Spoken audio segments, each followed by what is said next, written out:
ও বড় বৌমা, কই দেখি দেখি কি কি লিখলে? হ্যাঁ মা, এই দেখো। হ্যাঁ কই, হ্যাঁ দেখি।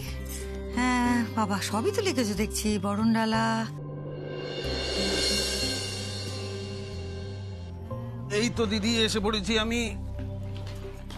হ্যাঁ বাবারে, ওরে বাবা, সে তো দেখতেই পাচ্ছি যে তুমি এসে পড়েছো। বলছি যা যা আনতে বলেছিলাম ঠিকঠাক এনেছো তো দেখি? হ্যাঁ হ্যাঁ এনেছি দিদি। আর যে তুমি বলেছিলে না যে লকার থেকে গয়নাগুলো নিয়ে আসতে, সেগুলো নিয়ে এসেছি। বড় বৌমা বলছে এই গয়নাগুলো একটু মায়ের সাথে বসে মিলিয়ে নিও না।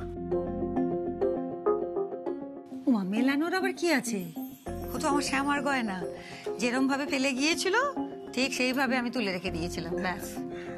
আচ্ছা বড় বৌমা, এগুলো কোথায় রাখবে বলো তো? ও হ্যাঁ হ্যাঁ হ্যাঁ, শোনো বড় বৌমা, বলছি কি, এইসব গয়নাপত্র এখন তোমার কাছেই থাক, কেমন? বিয়ের দিন আমার শ্যামাকে সুন্দর করে সাজিয়ে দিও, কেমন? হ্যাঁ, আর ও ততক্ষণ কিন্তু গয়নাগুলো চাবি দিয়ে ভালো করে সাবধানে রেখো, কেমন? সামলে রেখো। হ্যাঁ মা, দেখো মা, এই গয়নাগুলো দেখো, এগুলো শ্যামার গলায় কি সুন্দর লাগতো না? মনে আছে তোমার ওই শ্যামা এই গয়নাগুলো পরে কি সুন্দরভাবে ঘুরে বেড়াতো? হ্যাঁ, তা যা বলেছে বড় বৌমা, একেবারে লক্ষ্মী প্রতিমার মতন দেখাতো। আচ্ছা সে তো বুঝলাম, এই শাড়ির ব্যাপারটা কি করবে বলো তো? ও নিয়ে তোমায় ভাবতে হবে না, এই যে আমার বড় বৌমা আছে না, সব কিনে টেনে রেখে দিয়েছে। বিয়ের শাড়ি তো কেনা হয়ে গেছে, আর বউ ভাতেরটা কোথায় জানো? এই যে এই যে, হ্যাঁ, এই যে। বাবা,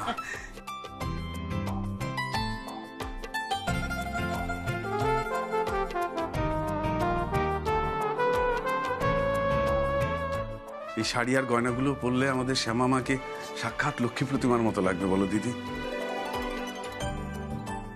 বাহ বাহ বাহ বাহ বাহ বাহ, এখানে তো দেখছি পাত্রীকে নেই মাতামাতি হচ্ছে। পাত্র কোনো ইম্পর্টেন্সই নেই। আচ্ছা দিদি, আমাদের এই পাত্রটির বিয়েতে যে কোনো আপত্তি ছিল সেটা বুঝতে পেরেছিলে কেউ বলো তো? হ্যাঁ না না মেশামশাই, আপনি দেখুন, এই শ্যামার জন্য শাড়ি আবার গয়না সব রেডি।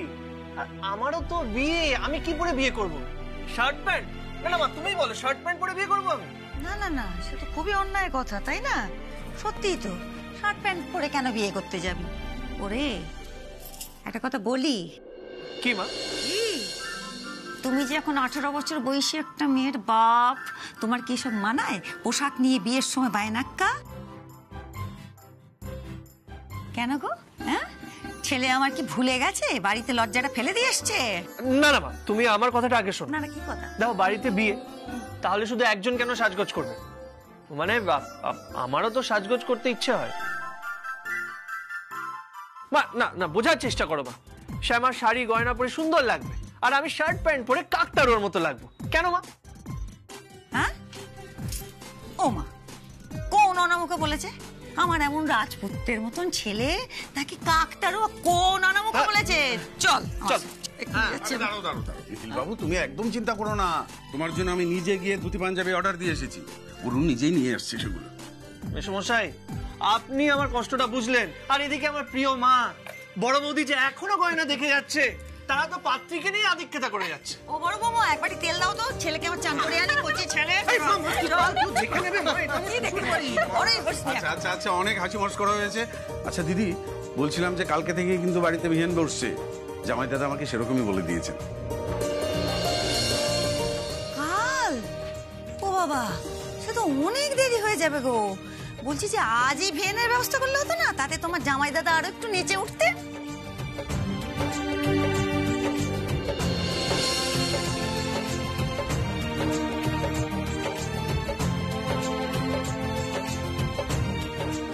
ওই তো শ্যামা এসে গেছে, এসো। এই তো শ্যামাও এসে গেছে। তোমরা কথা বলো দিদি, আমি বরং বেরোই, দেরি হয়ে যাচ্ছে। শ্যামা, আমি আসছি রে মা। শ্যামা, এদিকে এদিকে আয়, আমার কাছে আয়। অনেক কাজ, বাপের বাড়ির লোকজনদের বল, নিমন্ত্রণ করতে হবে তো, পাড়া প্রতিবেশী সকলকে, গ্রামের লোকেদের। গ্রাম শুদ্ধ লোক ঝেঁটিয়ে আসবে, তবেই না মজা। সবাই এসে আমার শ্যামাকে, আমার নিখিলকে আশীর্বাদ করবে। হ্যাঁ, তবেই তো বিয়ে সার্থক। কিরে, বলবি তো? আমি মানে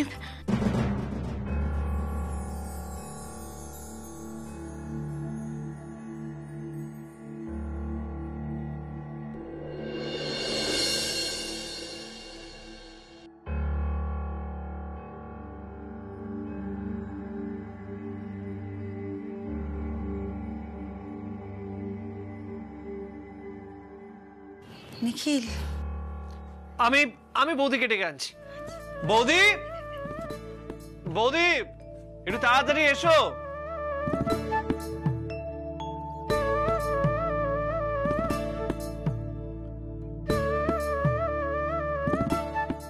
ডেকেছি মা, এসো বৌদি।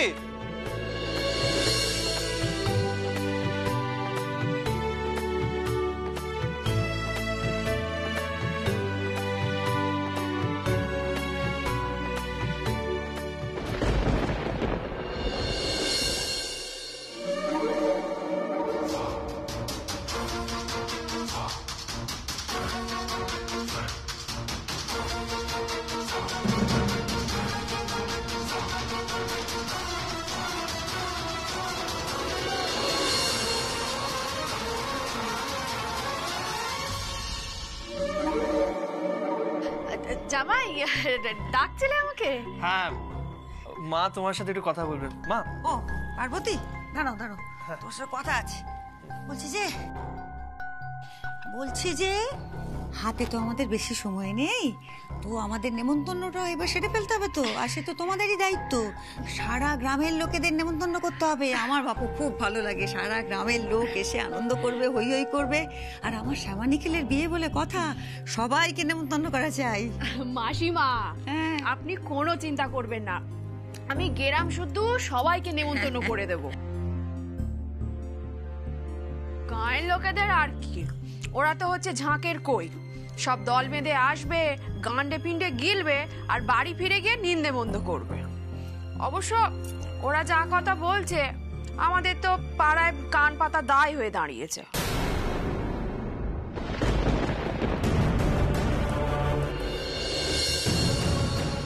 কিসের কথা? না না থাক, সেসব কথা শুনলে আপনাদের আবার খারাপ লাগতে পারে। খারাপ লাগলেও বৌদি বলো, শোনাটা দরকার। ওই শ্যামাকে নিয়ে নানা কথা বলছে লোকে। কেন, কে কি বলছে আমার শ্যামাকে নিয়ে, শুনি না একটু।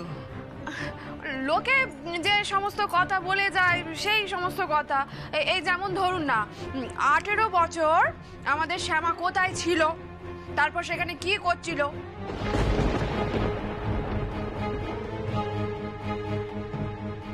সবাই তো এটাও বলা কওয়া করছে যে 18 বছর পর মেয়ে নিয়ে ফিরে এলো। তো আদৌ কি এই মেয়ে আমাদের জামাইয়ের মেয়ে কিনা?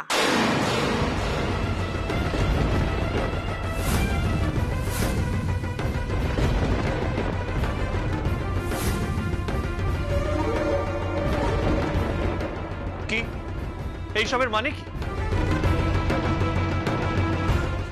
আমি আর কি বলবো বলো দেখি জামাই, ওরাই বলছে। ওই জন্য তো বলেছিলাম যে এই সমস্ত কথা তোমাদের শুনতে ভালো লাগবে না, জোর করে শুনতে চাইলে।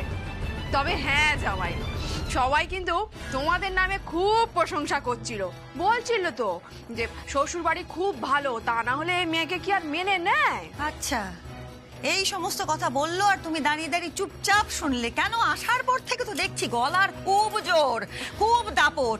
কেন শ্যামার হয়ে একটি কথা বলতে পারলে না? কি আশ্চর্য, কেন বলতে পারলে না তুমি?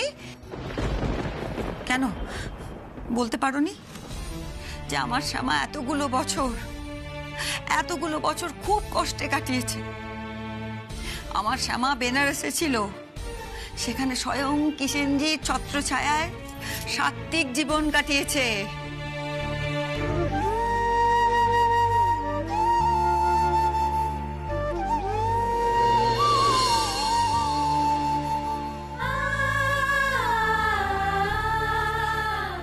নিন্দে করছে, নিন্দে করলেই হলো না? আচ্ছা, কিছুই যখন বলতে পারোনি, এটুকু তো বলতে পারতে যে আমার শ্যামার কত বড় অ্যাক্সিডেন্ট হয়েছে, মাথায় কত চোট পেয়েছিল মেয়েটা আমার। মাসিমা, আপনি কি ভাবছেন কি এসব কথা আমি বলিনি? সব বলেছি। এটাও তো বলেছি যে মাথায় সেলাই হওয়ার পর থেকে আমাদের শ্যামা কাউকেই চিনতে পারছে না। তার বাবা মা, ভাই বোন, দাদা বৌদি, বর, শ্বশুরবাড়ির লোকজন সবাইকে ভুলে গেছে। অবশ্য সেসব কথা শুনে কি আর গ্রামের লোক বিশ্বাস করে না? প্লিজ এইসব কথা ছাড়ো, প্লিজ। বৌদি বলছিলাম, এই না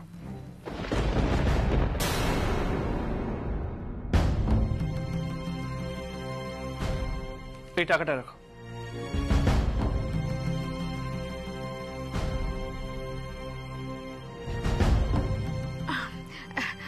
এতগুলো টাকা দিয়ে কি হবে জামাই? বাড়িতে এত বড় একটা অনুষ্ঠান, দরকার হবে, রাখো না। না না না, এসবের আর কি দরকার ছিল? দরকার আছে বলেই তো নিখিল দিচ্ছে, আর দিচ্ছে যখন নিয়ে নাও। শোনো, বাড়িতে একটা অনুষ্ঠান, আমরা সবাই সাজগোজ করব, আর তুমি গোপালের জন্য কিছু কিনে দেবে না? ওরও তো ইচ্ছে করবে। না বৌদি। ঠিক আছে, দিচ্ছ যখন নেই। আর হ্যাঁ, বলছিলাম বিয়ের সময় গোপাল যেন বাড়িতেই থাকে, দরকার হয়ে যাওয়ার সময় গোপাল আমাদের সাথে যাবে।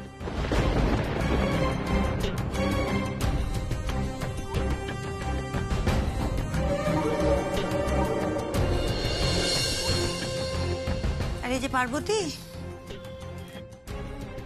পার্বতী, তখন তোমাকে একটু বকে দিয়েছি, তাই তো? কিছু মনে করনি তো? দেখো, একটা কথা বলি, ছেলে মানুষ করা অত সহজ নয়। দেখো, তোমার নিজের আক্ষেপ, রাগ না পাওয়া, সমস্ত তুমি ছেলের ওপর উগরে দিচ্ছ, তাকে মারধর করছো, বকছো। ওইভাবে ছেলে মানুষ করা যায় না তো। দেখো, সন্তানের বন্ধু হতে হয়, তাকে ভালো কথায় বোঝাতে হয়, তবে না, দেখো সব ঠিক হয়ে যাবে। আর আমরা তো আছি। আমি জানি তো মাসিমা, আপনারা আছেন বলেই তো আমার যত আশা ভরসা। আমার ছেলে ঠিক মানুষ হয়ে যাবে। আর জানেন তো মাসিমা, আমার ছেলে তো পরে, আগে তো শ্যামার ছেলে। শ্যামা আছে যখন, আমার গোপালকে নিয়ে আমার কোনো চিন্তাই নেই।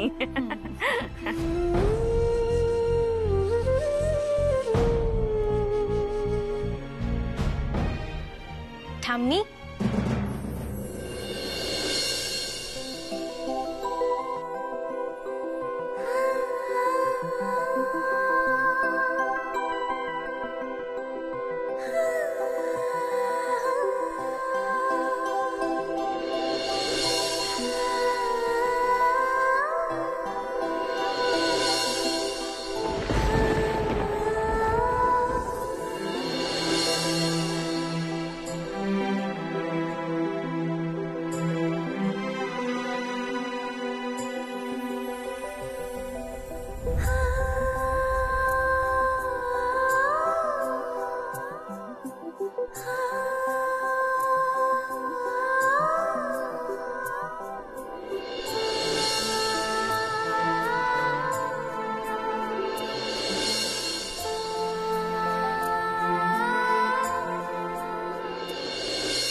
মাগো, হ্যাঁ, এ কাকে দেখছি? কই দেখি, দেখি ভালো করে। হ্যাঁ রে ছোট দিদি, এ কোন সাজে, কোন বেশে আমার সামনে এসে দাঁড়ালি তুই?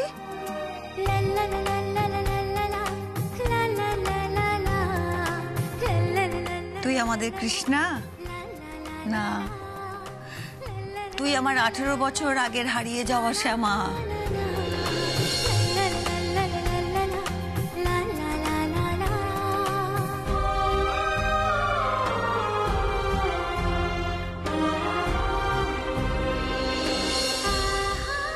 চ দেখাই কাছ থেকে, আয় আয়, চল সবাইকে দেখাই। এই দেখো আমার ছোট দিদিকে, দেখো কার মতন দেখাচ্ছে, দেখো একবার। একদম ঠিক বলেছো, একেবারে শ্যামার মতো লাগছে। এই রসগোল্লা তুই কি করে আঁকতে শিখলি? এটা তো তোর জানার কথা না।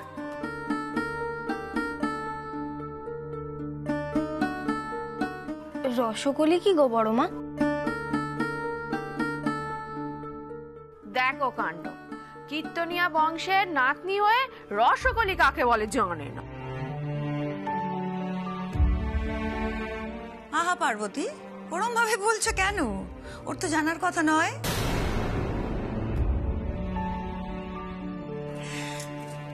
দিদি ভাই তো আমার বেনারসে ছিল, তা ওর কাছে তো সবই হলো গিয়ে টিকা, তাই না? রসকলি, রসকলি হলো বৈষ্ণবরা এই যেমন তুমি সুন্দর করে কপালে তিলক এঁকেছো, বৈষ্ণবরা যখন কপালে তিলক আঁকে তাকে বলে রসকলি, মনে থাকবে? তাই এই রসকলি তোমাকে কে এঁকে দিল? দিদা। দিদা তো বললো মা আগে নিজের কপালে এরকম ভাবেই আঁকতো। তাই তো, ঠিকই বলেছো তো।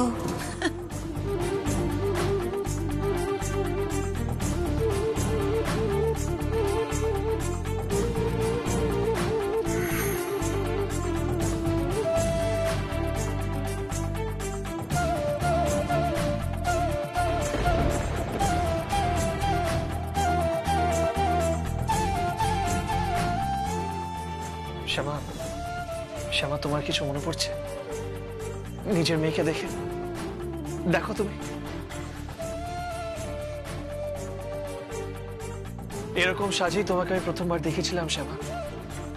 হ্যাঁ শ্যামা, এভাবে সেজেই তুমি গান গাইতে যেতে। বলো না, তোমার কিছু মনে পড়ছে?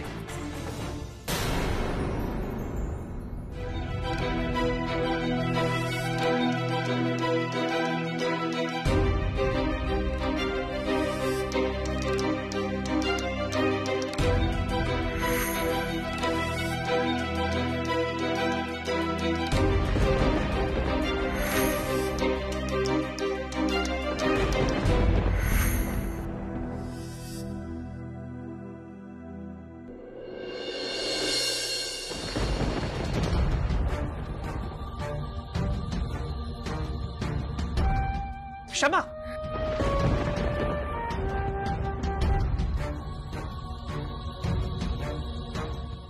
শ্যামা, তুমি ঠিক আছো তো?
শ্যামা ও কি হলো ওর? ও অমন করছে কেন?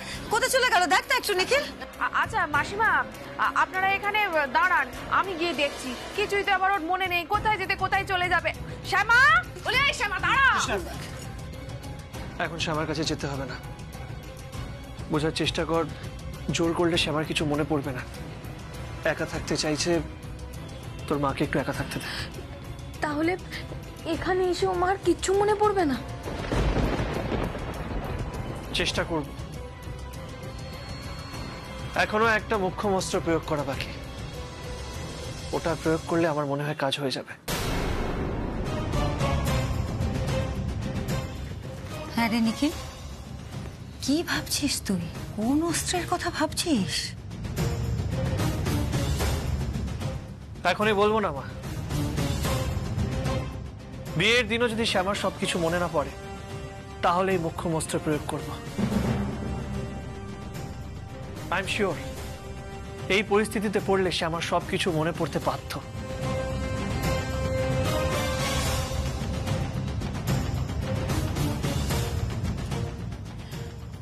দেখ বাবা, যা করবি ভেবে চিন্তা করবি, জোর করে কিছু করতে যাস না।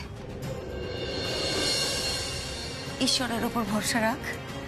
উনি যখন আমার শ্যামাকে ফিরিয়ে দিয়েছেন, ওনার স্মৃতিও ফিরিয়ে দেবেন, ঠিক দেবেন। শ্যামার সবকিছু মনে পড়তেই হবে মা। ও স্মৃতি থেকেই যদি আমি মুছে যাই, তাহলে এই পৃথিবীতে আমার অস্তিত্বই অর্থহীন হয়ে যাবে।